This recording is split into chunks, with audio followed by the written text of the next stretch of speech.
Hey guys, this is from Nursing School Made Easy. Today's lecture is going to focus on chest tubes. Again, this is geared towards preparing you for the NCLEX exam, so it's going to be very fast, very brief, extremely basic. So please break out your pen and paper and let's get started. Let's focus on a little bit of anatomy and physiology first. So here I've drawn my thoracic cavity, my lung.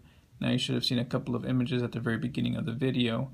I'm not going to go into full detail because it's going to be very difficult to explain the entire drainage system this way because there's just so many different compartments. So I'll try to keep it as basic as I can. So let's again get right into it. So we have our thoracic cavity here. Inside of our thoracic cavity we'll have our lung. So this will be our right lung. Remember, you have something called the intrapleural space,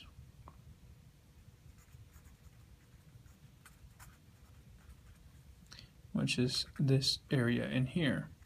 Now remember that there is some fluid in here, and that fluid, its main purpose is to help lubricate. So when you breathe in, this will expand, it will get a little bit closer, so it just kind of helps it slide across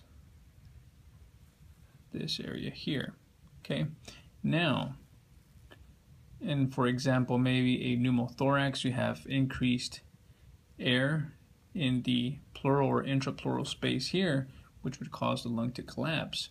Or maybe something like a pneumonia happens, you have excessive fluid out here, and again that would cause a collapse. So let's say that the collapse occurs on the left side.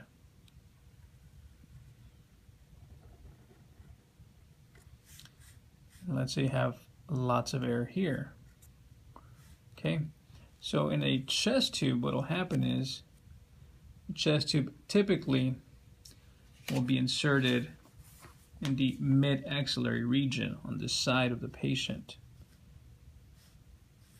And now let's pretend that there's a rib here and here.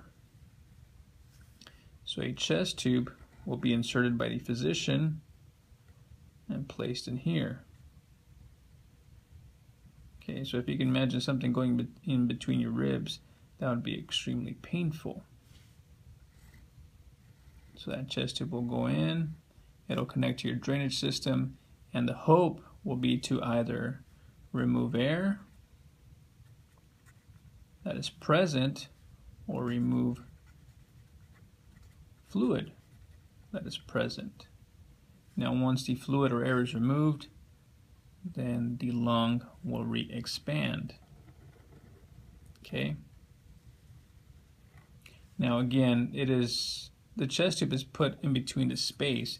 It doesn't actually puncture into the lung, because if we were to do that, then we would suck or we would extract lung material out, and that we do not want to damage the lung. So the physician is going to insert it in through the intrapleural space. Remember again this little space here, and again remove either air or fluid from that area to re-expand the lung. Okay, so that's basically what's occurring when you get a chest tube inserted. Now let's focus on some interventions. The number one thing that will probably be done after the chest tube is inserted is a chest x-ray. You want to make sure that the location of the chest tube is where the physician wants it to be. Now again, the position will be determined by a couple of things. Number one, if it's air versus fluid. If it's air that's going to be removed, then the chest tube may come up a little bit higher or superior, because again, when the patient sits up, typically air will come up here. Therefore, you need to bring the chest tube higher so that that air can be sucked out. If, however, there is fluid present, if it's fluid that needs to be removed in a upright position, just due to gravity, fluid is going to accumulate in the lower portion of the lung. So in that case, the chest tube will be placed more inferiorly. Okay, so again, it is It depends on whether the patient is needing to have air or fluid removed. Again, once the chest tube is inserted, one of the main things that you will do is a chest x-ray. Now, another thing that you must know is that this tubing system must be kept below the chest level. It will do no good to bring the chest tube above, the chest tube above the level of the chest, because if there's any fluid in there, that fluid or air is going to leak back in. Okay, and that would cause problems. You're going to be causing more pressure here. You're going to cause that lung to collapse even further. So again, you always want to make sure that that chest tube is below the chest level.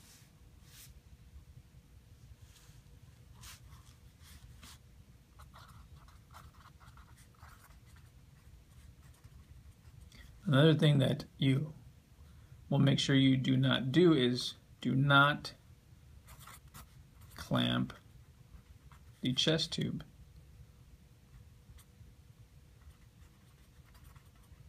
Okay, again, do not clamp chest tube unless you have specific orders by the physician to do so.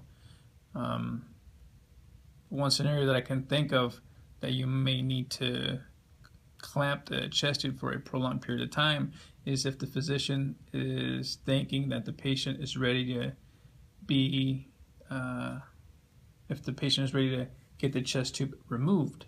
In that case, the physician may do a quote-unquote trial period to see how the patient does. At that point, the physician will say, you know what, go ahead and clamp the chest tube and let's see how that patient reacts to that. Then and only then will you clamp the chest tube. Okay? Other than that, do not clamp it unless, again, you have specific orders by the physician to do so.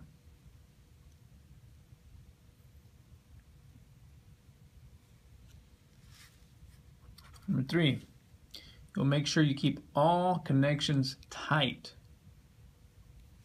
A lot of nurses like to tape connections.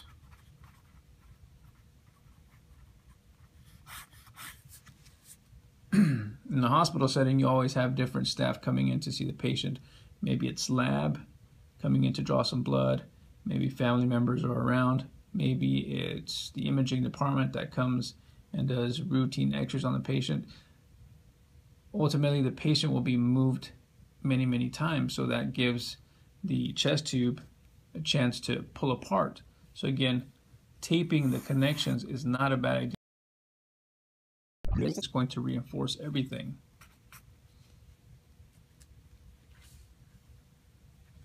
Now, in the chest tube, again, this is going to be connected to your drainage system. If fluid is being removed, of course, fluid is going to accumulate in the lower portion of the tubing. And anytime that patient inhales and exhales, there will be some titling. So this fluid may move up and it may move down.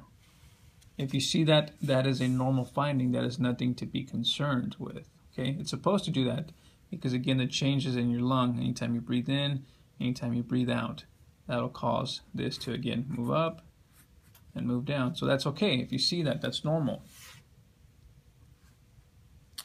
And you may even see some bubbling in the water seal.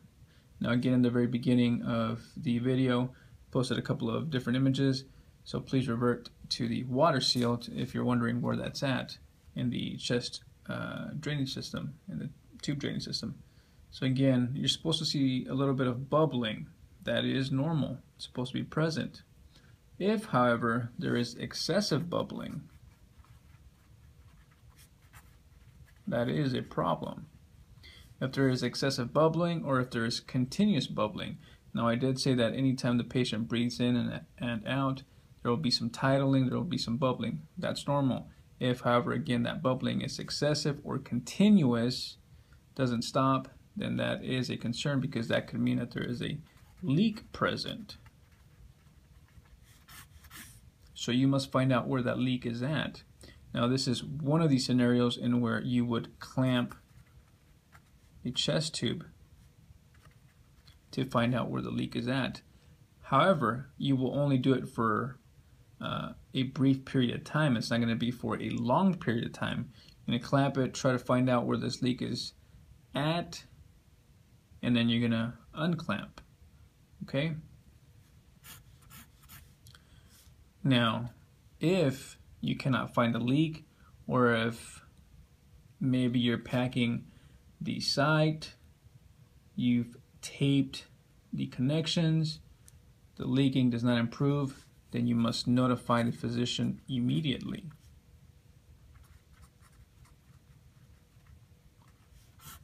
He must know, because again, this therapy, this treatment that is being performed to re-expand the lung is not working. Well, he must know that, so that you can go ahead and do something to re-expand that lung.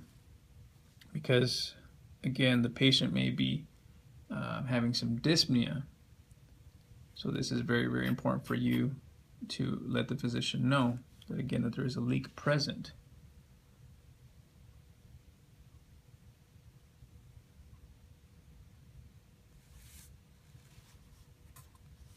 Now, if there are no leaks present, patient should be improving on a daily basis. So you always want to auscultate those lung sounds. They should improve. They may be diminished, they may be absent, but as time progresses, you should begin to hear some lung sounds. Okay, so you always want to auscultate. Listen in for those lung sounds. Is there any improvement?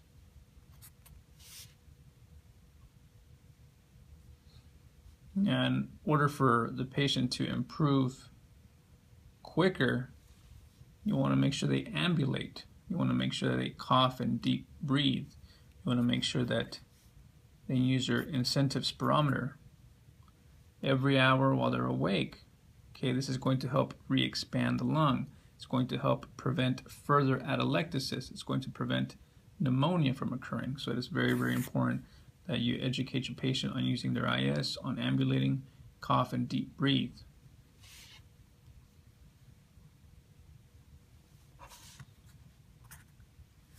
Now on the drainage system, you're going to make sure that you keep track of how much fluid was removed throughout your shift, okay? Because that is the only way the physician knows how much fluid was removed. It'll let the physician know if the patient is progressing. Maybe 100 or 200 cc's of chest drainage was removed on the first day, second day 50 cc's, third day 25, fourth 10. Well, that lets the physician know that the patient is improving. If, however, no nurse kept track of how much fluid was removed, that makes it very, very difficult for the physician to know if the patient is progressing or not. So make sure you keep track, okay?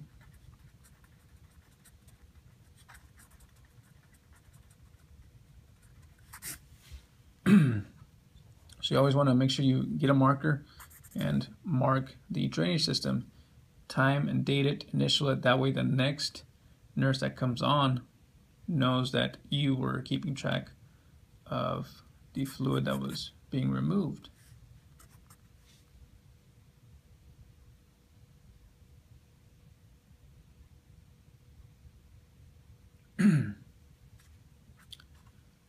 Again, we talked about how you're going to make sure that the chest tube is below the level of the chest. Another thing that you must do is you must ensure that that drainage system doesn't tip over. There have been some scenarios in the past where I've had a patient, maybe family member, maybe the patient fell asleep, didn't know it, and they tipped the drainage system over. That's a big no-no. That's going to impact how the chest tube drains. Not only that, but it's going to make it very, very difficult for the physician to know, well, exactly how much fluid was removed.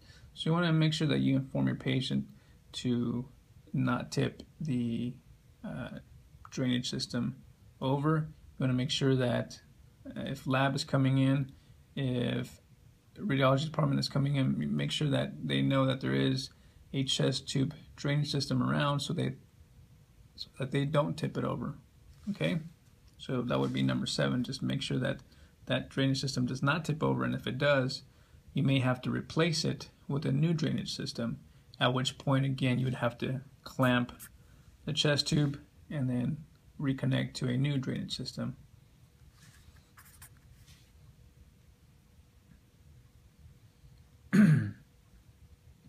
Now, if the system breaks, what you would do is you would place the distal chest tube end in a sterile water container at a 2 centimeter level. Again, if the system breaks, place distal chest tube in sterile water container at a 2 centimeter level. Okay, this is in an emergency situation. Something happens, it gets dislodged, gets disconnected. Well, again, if it gets disconnected anywhere, air will enter and again cause a collapse. So at that point, again, you would take that distal chest tube end and place it in sterile water. Okay, that would be number 8. Number 9, you do not strip the chest tube. So there may be some blood clots formed. So I think in the old school days, nurses were told to just go in and just strip the chest tube to try to get rid of these blood clots. You do not do that. Okay, again, if you see that on the NCLEX exam, you will not strip or milk the chest tube. That's a big no-no, so make sure you know that for the NCLEX. Now, let's say you're assessing your patient. You come in, you check and see that the dressing is just super, super dirty and needs changed. Well, before you change it, you must have a physician's order. You cannot change it without an order. So leave it alone. Do not make that rookie mistake. You go in there, you're thinking you're doing a good job by changing that dressing. You must have a doctor's order before you do so.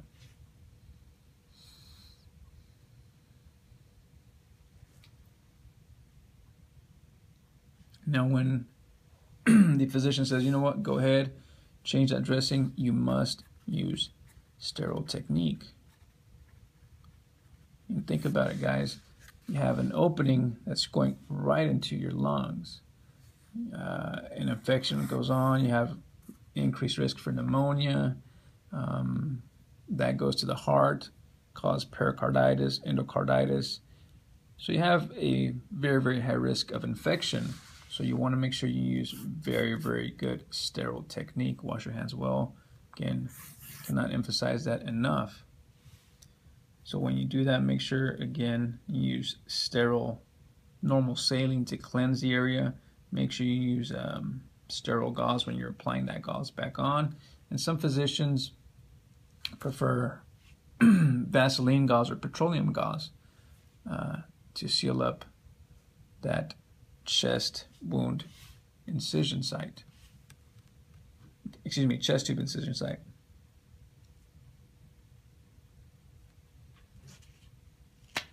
Now, those are some interventions for when the chest tube is in place, but there will be a point in time when the chest tube needs removed.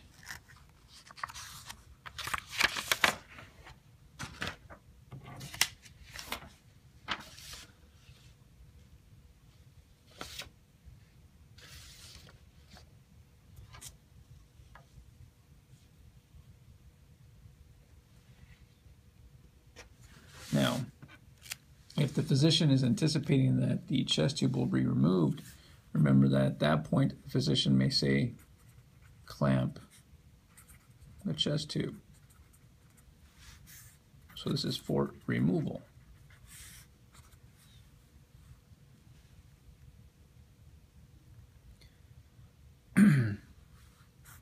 So that may occur. Another thing that may occur is prior to removal,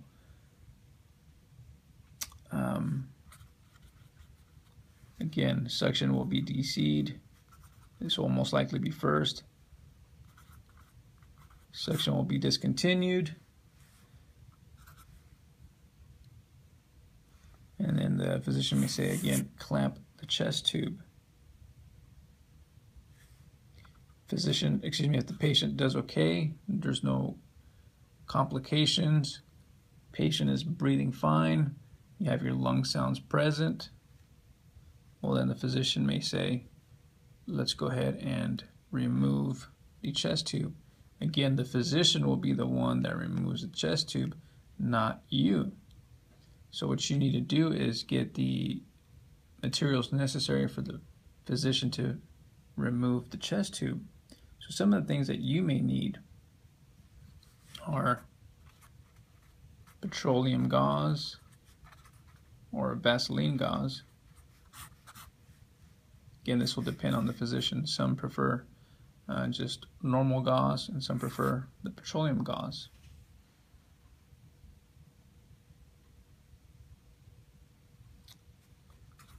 You will need to pre-medicate your patient, because when the chest tube is removed, it's going to go through those ribs, and that is going to hurt a lot. So make sure you pre-medicate your patient and give that medicine enough time to take effect. Don't, if it's a PO medication, don't give it 1 minute and then the second minute go in and remove the chest tube. It's not going to work. So make sure you give them adequate time for that pain medication to kick in. Now you will also need to, aside from the petroleum gauze, you will also need a suture removal kit. So have that ready for the physician.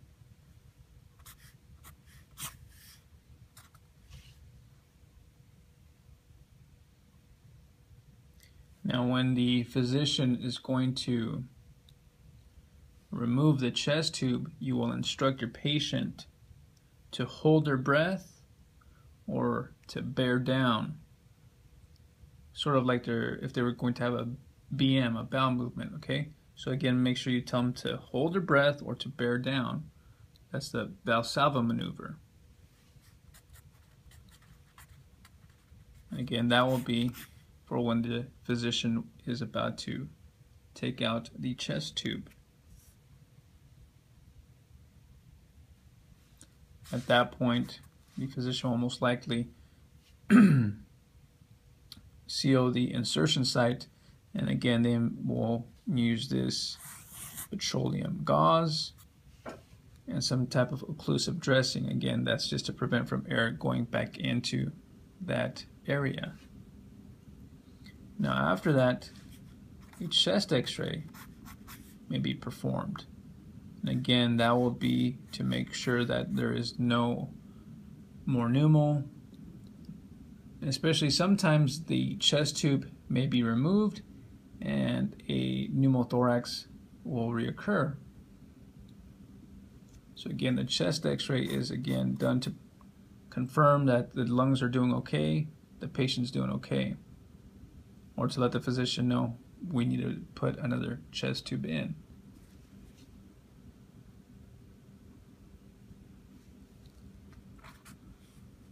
So as the day goes on, once the chest tube has been removed, you want to monitor the patient for any type of respiratory distress.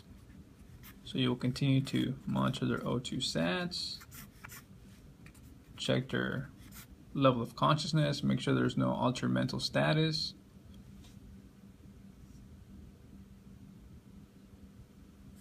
And one thing that I forgot to mention, I mentioned this with our chest tube removal, but anytime that the patient has a chest tube inside, it is extremely painful. So again, always make sure that you medicate your patient appropriately.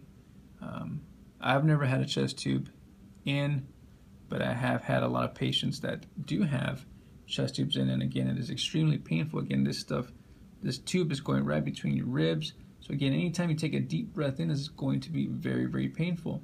So most of these patients will be on something like a PCA. Now, if they are on a PCA, please always make sure that they are not using too much, because again, if they use too much pain medication, that could suppress their respiratory rate. Okay, so make sure that they are comfortable, but not too comfortable.